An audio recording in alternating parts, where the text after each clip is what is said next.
नमस्कार। साल 2020 के आखिरी कुछ दिनों में हम पहुंच चुके हैं और ऐसे वक्त में जब हम पीछे मुड़ के साल 2020 पे देखते हैं तो ये साल कोविड-19 के लिए याद रखा जाएगा और इसकी वजह से दुनिया ने कुछ भारी बदलाव देखे हैं। दुनिया में बड़े पैमाने पर उथल-पुथल हुई है और कुछ ऐसे बदलाव जो लोगों की जिंदगियां जिससे बदल गई और कुछ तो उम्र भर साथ रहेंगी। मिसाल के तौर पे वर्क फ्रॉम होम एक ऐसी असलियत बन गया है जो कुछ कंपनियों के तो लंबी अवधि के प्लान का हिस्सा भी हो चुका है। साथ साथ हमने देखा कि कुछ ग्लोबल ट्रेंड जो हैं वो अपने शिखर पर पहुंच गए हैं। इसके अलावा कुछ ऐसी ताकतें जो दुनिया बदलने वाली थी उनका दौर खत्म हो गया है। अर्थव्यवस्था पर बहुत बड़ा असर पड़ा है, लोगों की नौकरियां गई हैं और इस तमाम क्राइसिस के दौरान हमने देखा कि कैप्टन अमेरिका जो है वो लापता नजर आ रहा था। तो किस तरह के बड़े बदलाव दुनिया ने देखे हैं, आने वाले सालों पर इसका क्या असर पड़ेगा, इन तमाम सवालों के साथ हम हाजिर हैं इंडियाज वर्ल्ड के इस एपिसोड में।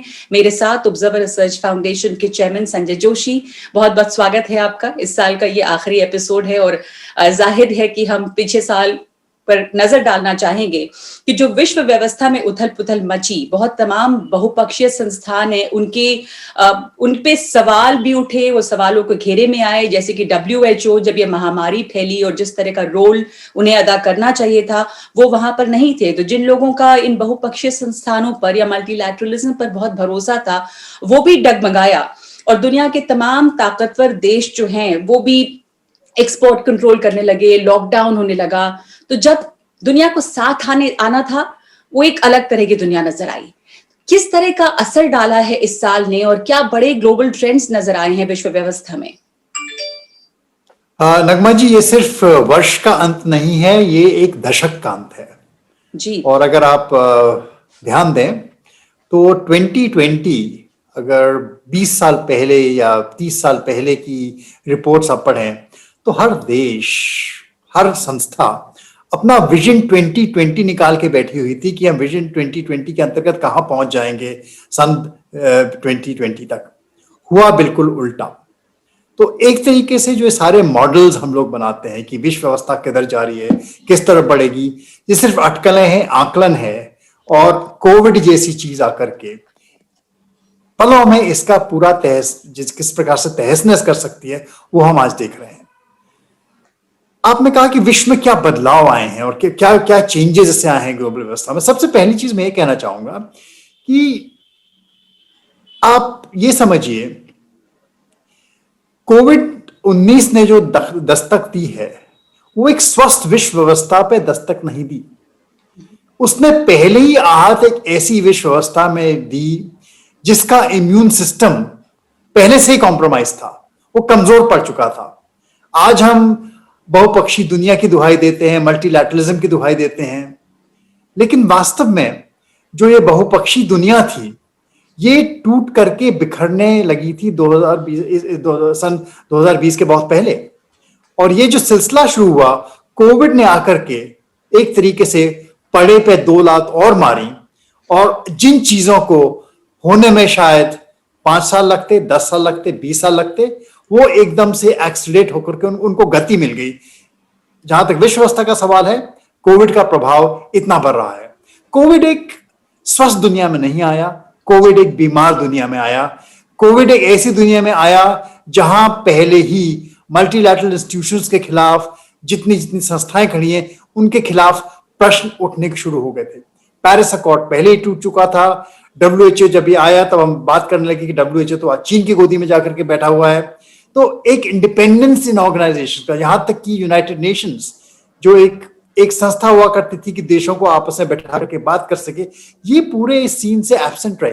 इसकी कहीं व्यवस्था ही नहीं थी। और सही आपने कहा कि जो अंडरराइटर्स थे इस विश्व व्यवस्था के, अमेरिका, कैप्टन अमेरिका की आपने नाम लिया, जो अंडरराइटर्स थे, चाहे यूरोप है चाहे अमेरिका है, जिनके बीच में एक सामंजस्य हुआ करता था, पूरी ग्लोबल व्यवस्था को जो लोग अंडरराइट करते थे, उनके जो एक्शंस थे, उनके जो रिएक्शंस थे, उन्होंने जो उनके हाथ में आया हर कुछ इस दुश्मन पर फेंका। जो उनके रिस्पॉन्सेज रहे, जिसके पास जो था सब कुछ फेंका, सब अपने अपने लिए खड़े हो गए कि कैसे अपनी व्यवस्थाओं को बचाएं। और सबकी व्यवस्थाएं कमजोर देखी गई, डगमगाती देखी गई, चाहे हेल्थ सिस्टम्स हैं कहीं भी कोप नहीं कर पाए।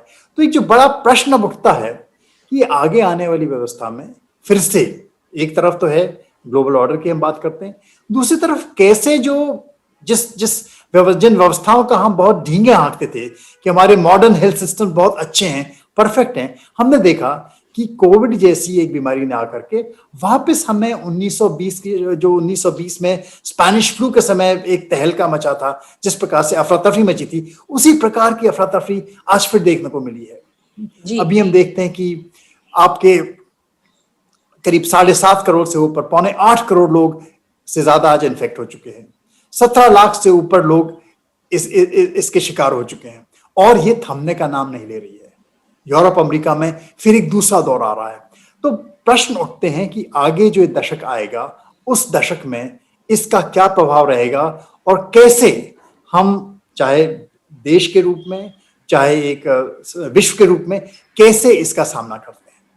जी, तो इसलिए ये सवाल भी उठते हैं, जब आपने स्पेनिश फ्लू की बात की उस समय इस तरह के मल्टीलैटरल ऑर्गेनाइजेशंस नहीं थे जैसे कि वर्ल्ड हेल्थ ऑर्गेनाइजेशन, लेकिन अब इस दौर में जब ये संस्थान थे तो इनकी कमजोरियां, इनकी खामियां बहुत बड़े तौर पर खुलकर सामने आई, सवालों के घेरे में आए कि जिस वजह से इन्हें खड़ा किया गया था वहां पर ये पूरी तरह से नाकाम हो रहे थे।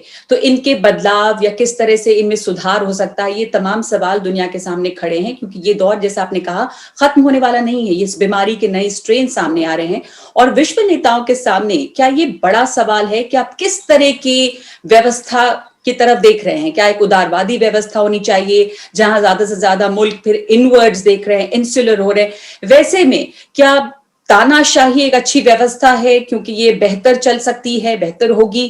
तो ये तमाम बड़े सवाल भी हैं। एक वेलफेयर मॉडल हो, जिस तरह का ये हेल्थ क्राइसिस हुआ, ये तमाम सवाल, इनके जवाब, क्या लेसन्स इनसे सामने आए हैं।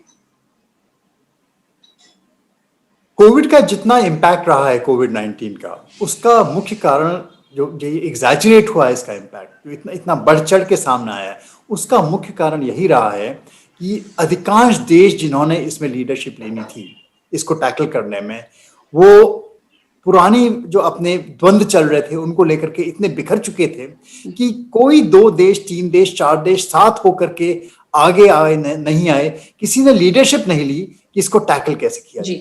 तो ये जो इनवर्ड लुकिंग जो देश हुए, वो सबसे बड़ी जो कमी रही है इस पूरे रिस्पांस की, ग्लोबल रिस्पांस की, उसका मुख्य कारण यही है।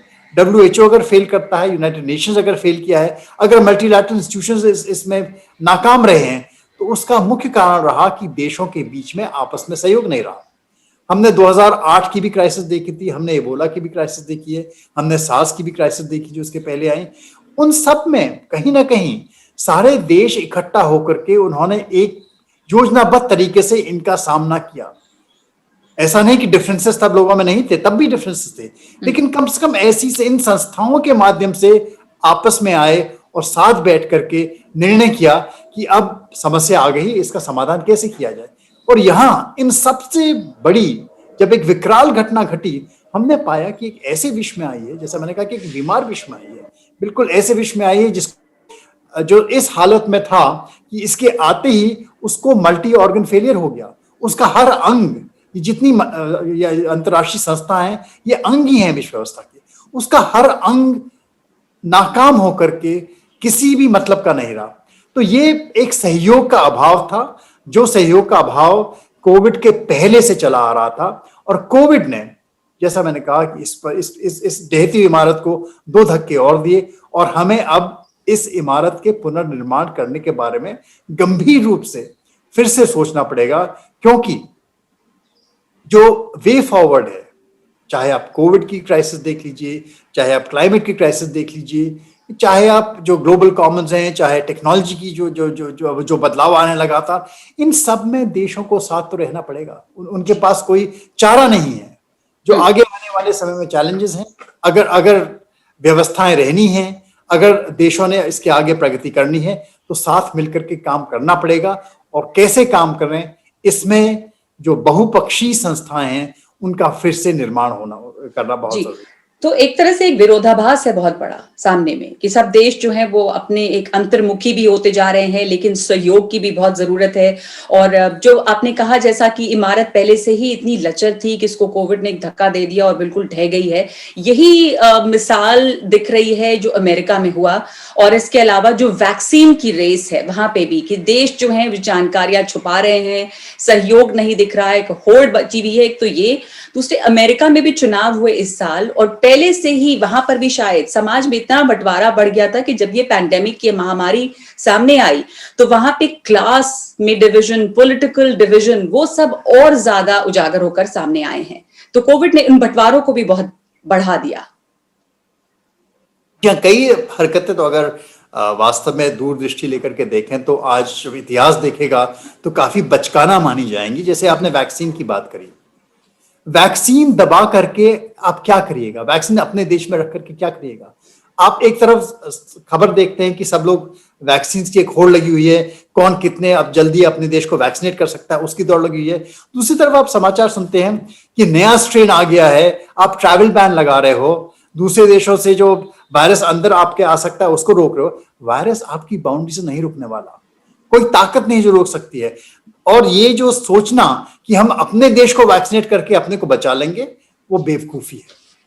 वायरस कहीं भी होगा आप तक फैलेगा, दुनिया एक है। और वायरस अच्छी तरह जानता है, आपके नेता नहीं जाने, आपकी संस्थाएं नहीं जाने, वायरस अच्छी तरह जानता है कि दुनिया एक है और वो इस दुनिया को एक करके रहेगा। वो इसी एक दुनिया में फैलेगा, अपने पांव पसारेगा, आप कुछ भी कर लीजिए। तो इसीलिए जो हर चीज में बिना सहयोग के इसका सामना नहीं हो सकता। ये पहली चीज हमको अच्छी तरह समझ लेनी चाहिए। एक बड़ा सबक है इससे, एक बड़ा सबक है जो हम नहीं सीख रहे हैं। मैं कहूँगा इतिहास इसी बात पर प्रश्न करेगा कि हमारे समझ में ये सबक हमारे नेताओं के समझ में आज क्यों नहीं आया। जब इस सबक की सबसे ज्यादा जरूरत थी, वही सबक हमने इसे नहीं सीखा। और एक विभाजित दुनिया, एक तरीके से जो ये परीक्षा हुई, कोविड-19 ने जो इनकी परीक्षा ली है, उसमें बुरी तरह फेल हुआ है। इस समय भारत की भूमिका क्या रही, इसके ऊपर भी चर्चा करना जरूरी होगा। और साथ साथ इस हिसाब से भी कि कई मामलों में देखा हमने कि प्रधानमंत्री ने पहल भी की और इस साल हमने देखा कि क्वाड ज्यादा जो है वो सक्रिय हुआ, वो उसके जो रेलेवेंस है वो और ज्यादा बढ़ा। इंडो पैसिफिक की जो अवधारणा है वो भी ज्यादा चर्चा में आई और मजबूती पकड़ी इसने। भारत, जापान, ऑस्ट्रेलिया, इन तमाम में साझेदारियां बढ़ी हैं। तो इंडो पैसिफिक के संदर्भ में अगर हम देखें तो कैसा रहा ये साल और किस तरह की हलचल इस पे रही? जो भारत के दृष्टिकोण में बदलाव आए हैं वो वास्तव में जो हमारे पड़ोसी हैं उनके कारनामों की वजह से आए हैं। क्योंकि भारत का शुरू से जो एक रुख रहा था इंडो पैसिफिक की तरफ, आज भी रुख है। अगर आप प्रधानमंत्री की बात सुने, औरों की बात सुने, तो स्पष्ट रूप से है कि इंडो पैसिफिक की जो ये संरचना हम लोग कर रहे हैं, वो संरचना दूसरे देशों से इसलिए मेल नहीं खाती क्योंकि हमारे लिए इंडो पैसिफिक किसी को बाहर रखने की एक संरचना नहीं है। हम इंडो पैसिफिक में सबके साथ काम करना चाहते हैं। नाम आप कुछ भी दे दीजिए, इंडो पैसिफिक बोलिए, एशिया पैसिफिक बोलिए, लेकिन सहयोग होना जरूरी है। देशों को आपस में रूल्स के अंतर्गत, नियमों के अंतर्गत कार्य करना है और एक तरफा कार्रवाई किसी भी देश द्वारा नहीं की जानी चाहिए। लेकिन हमने देखा कि चीन का रुख, क्योंकि चीन की अभी एक द्वंद्व चल रहा है अमेरिका के साथ, तो दोनों एक दूसरे की बराबरी में बराबर एक ना एक यूनिलैटरल एक्शन एक के बदले में दूसरा लिए जाता है। चीन अपना वर्चस्व कायम करने में बिल्कुल लगा हुआ है और उसी वर्चस्व कायम करने की होड़ में जो भारत के हित हैं, जो भारत के हित जब अफेक्ट होते हैं तो हमें अपने हितों को सुरक्षित करने के लिए जरूर कुछ कदम उठाने की आवश्यकता है।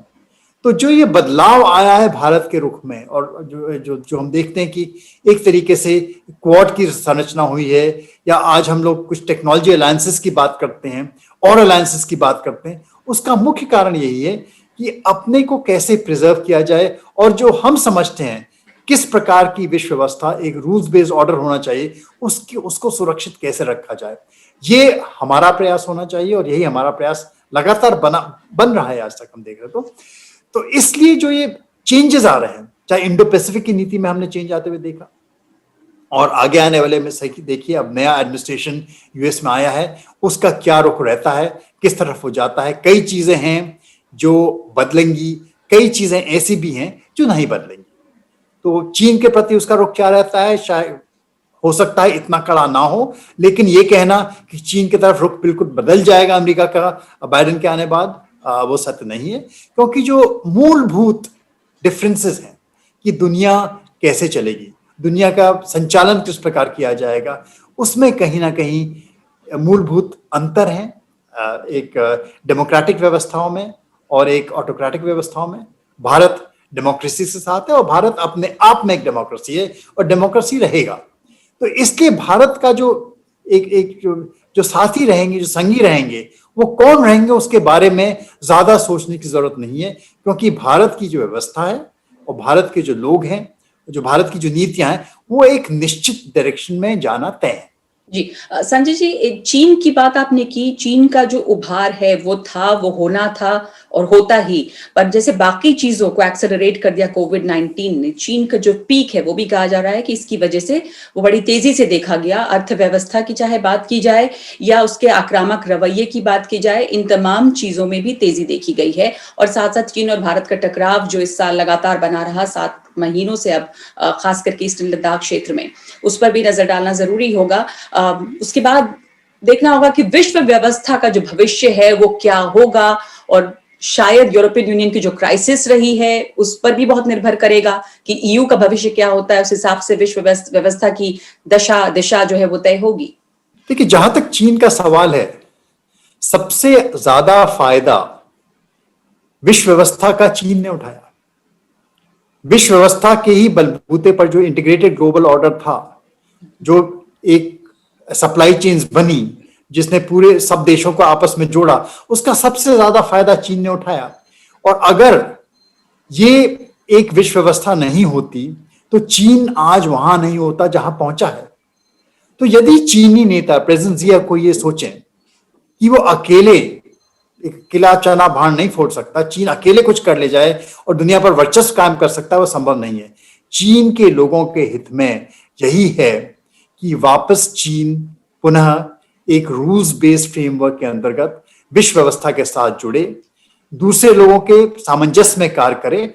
और कोई भी देश आज इस स्थिति में नहीं है कि वो एक दूसरे के इंटरेस्ट के अगेंस्ट काम करके आगे बढ़ सकता है। जी, हमें एक दूसरे को साथ लेकर के ही चलना पड़ेगा। ये जो कंट्रोल, डोमिनेंस, अथॉरिटेरियनिज्म वाली बात है, वो आज की विश्व व्यवस्था में नहीं चल सकती। ये लेसन सभी देशों के लिए सीखना बहुत जरूरी है। जी, तो विश्व व्यवस्था का भविष्य क्या होगा, ये एक सवाल है। आप कह रहे हैं कि जो इंटरडिपेंडेंस है, सहयोग है, ये एक बहुत बड़ा सबक है। 2021 की बात करें तो किस तरह की उम्मीद जगाता है आने वाला समय, आने वाला साल, और क्या सबक हमने इससे सीखा है? जहां तक विश्व व्यवस्था की बात है, उसमें कहा जाता है कि यूरोपियन यूनियन की क्या दिशा होगी, वो भी बहुत अहमियत रखेगी कि क्या विश्व व्यवस्था किस ओर बढ़ती है। तो क्या सबक है, क्या उम्मीदें हैं? देखिए, कुछ सबक एक कक्षा में सीखे जाते हैं, कुछ सबक सीखने में कई कक्षाएं लगती हैं। तो ये सबक सीखने में ऐसा नहीं कि सबक हमने सीख लिया है। मुझे लगता है कि दुनिया को अभी 10 साल लगेंगे ये सबक सीखने में जी। और अगले 10 वर्ष तक ये वास्तव में कठिन समय है दुनिया के लिए। आप पाएंगे कि इकोनॉमीज, जो लोग सोचते हैं, कई बार लोग बात करते हैं कि बिग रीसेट हो जाएगा। पता नहीं, जैसे लाइट एक साल के लिए बंद हो गई थी, 2021 आएगा, लाइट फिर से ऑन हो जाएगी, पावर कट चला गया, बिजली आ गई, सारे कंप्यूटर चालू हो गए और बिजनेस एज यूजुअल हो जाएगा। ऐसा नहीं होने वाला है। कोविड अभी रहेगा और कोविड से ज्यादा, कोविड के जाने के बाद भी कोविड के परिणाम कई सालों तक रहेंगे। जो अर्थव्यवस्था पर प्रभाव पड़ा है, इससे निकलने के लिए कम से कम ये पूरा दशक लगेगा, हो सकता है और अधिक समय भी लगे। तो ये जो बात की जाती है कि फौरन वी शेप रिकवरी हो जाएगी, तुरंत हम लोग बाहर आ जाएंगे और बिल्कुल पहले से ज्यादा तेजी गति से दौड़ने लगेंगे, ऐसा नहीं होगा। व्यवस्थाएं कायम होने में अभी समय लगने वाला है जी। और सबसे बड़े जो चैलेंजेस है दुनिया के लिए, सबसे बड़ा चैलेंज आपकी हेल्थ सर्विसेज का है। अब कोविड के बाद हेल्थ सर्विसेज के बारे में पुनः नए ढंग से सोचना पड़ेगा। कैसे हेल्थ सर्विसेज को इंप्रूव किया जाए टेक्नोलॉजी के माध्यम से, क्योंकि पुरानी व्यवस्था में जो हेल्थ सर्विसेज चल रही थी अगर हम पुरानी व्यवस्थाओं की हेल्थ सर्विसेज चलाएंगे तो कोई भी देश ऐसी महामारियों का सामना नहीं कर सकता। पुराने बड़े बड़े हॉस्पिटल्स जो स्पेशलाइज्ड सर्विसेज हैं उनके माध्यम से आपको इवेंचुअली डिसेंट्रलाइज्ड केयर वो पहुंचानी पड़ेगी, नहीं तो आपकी जो सप्लाई चेन्स हैं अगर कट गई, जैसे हमने देखा जो कोविड में हुआ था, अगर आपकी हेल्थ सप्लाई चेन्स कट जाती हैं तो पूरी हेल्थ व्यवस्था चौपट हो जाती है। तो नई हेल्थ व्यवस्था कैसी हो जिसके कॉस्ट टॉलरेबल हो, कैसे टेक्नोलॉजी के माध्यम से, और आज संभव है, पर हमको कई सारे प्रोटोकॉल चेंज करने पड़ेंगे, ट्रीटमेंट के प्रोटोकॉल चेंज करने पड़ेंगे, कंसल्टेशन डायग्नोस्टिक से प्रोटोकॉल चेंज करने पड़ेंगे, और सबसे बड़ा जो बदलाव आना बहुत जरूरी है, बिग फार्मा को अपने आप सोचना पड़ेगा कि क्या आज की जो हेल्थ सर्विसेज हैं वो अफोर्डेबल हैं, इनको कैसे अफोर्डेबल बनाया जाए। अगर पेशेंट सिर्फ वो सोने का अंडा देने वाली मुर्गी है, तो अगर पेशेंट ही नहीं बचेगा तो सोने का अंडा आएगा कहां से। बिग फार्मा को फिर से अपने को रिकन्फिगर करना पड़ेगा, सोचना पड़ेगा। एक बहुत सोल सर्चिंग बिग फार्मा के लिए आवश्यक है कि कैसे मेडिसिन डिस्कवरी, कैसे मेडिसिनल कॉस्ट, कैसे वैक्सीनेशन कॉस्ट कम किए जाएं ताकि हेल्थ टू ऑल हम पा सकें। और वास्तव में ये पार्टनरशिप का समय है जी। तो अगर हमें लेसन सीखते हैं, और सीखने में मैंने कहा समय लगेगा, कैसे टेक्नोलॉजी के माध्यम से हेल्थ कॉस्ट कम की जाए, इसमें और अधिक कंपटीशन आए, और कैसे हम सबसे पहले अपना ह्यूमन रिसोर्स इंप्रूव करें, उसकी हेल्थ इंप्रूव करें। हाँ, वर्क फ्रॉम होम होगा, कई चीजें होंगी, अच्छी बातें होंगी, हो सकता है ट्रैवल रिड्यूस होगा, हो सकता है दुनिया और अधिक स्वच्छ हो, साफ हो, एक ग्लोबल वार्मिंग के लिए हो सकता है अच्छी खबर हो कई मायनों में, जैसा हमने देखा कोविड के समय में। तो अगर एक नई इकोनॉमिक व्यवस्था इससे कायम होती है तो एक बहुत बड़ा लेसन है आने वाले विश्व के लिए, और उम्मीद यही करनी चाहिए कि देर आए दुरुस्त आए, चाहे 10 साल लगे ये सबक सीखने में, लेकिन अगर विश्व को आगे बढ़ना है तो सबक सीखने जरूरी है। जी, बहुत महत्वपूर्ण है ये जो कुछ चंद बातें आपने कही कि सबक सीखने में कई बार कई कक्षाएं लग जाती हैं, कई बार एक कक्षा में समझ में आ जाता है। तो उम्मीद यही कर सकते हैं कि इस सबक को सीखने में बहुत ज्यादा समय न लगे। वी शेप रिकवरी जो है वो मुमकिन नहीं है। ऐसा नहीं है कि तारीखें बदलेंगी और सब कुछ सही हो जाएगा कि 31 दिसंबर के बाद 1 जनवरी को सब सही है। तो इसमें वक्त लगने वाला है, लेकिन हाँ, कुछ सवाल, कुछ सोल सर्चिंग तमाम लोगों के लिए, तमाम संस्थाओं के लिए जरूरी है कि किस तरह जो बुनियादी स्वास्थ्य सेवाएं हैं वो लोगों तक पहुंचे, जिसमें बहुत बड़ी कमियां नजर आई। तो इंडियाज वर्ल्ड के इस एपिसोड में इस साल के लिए इतना ही, और आगे आपसे मुलाकात होगी। बहुत बहुत धन्यवाद।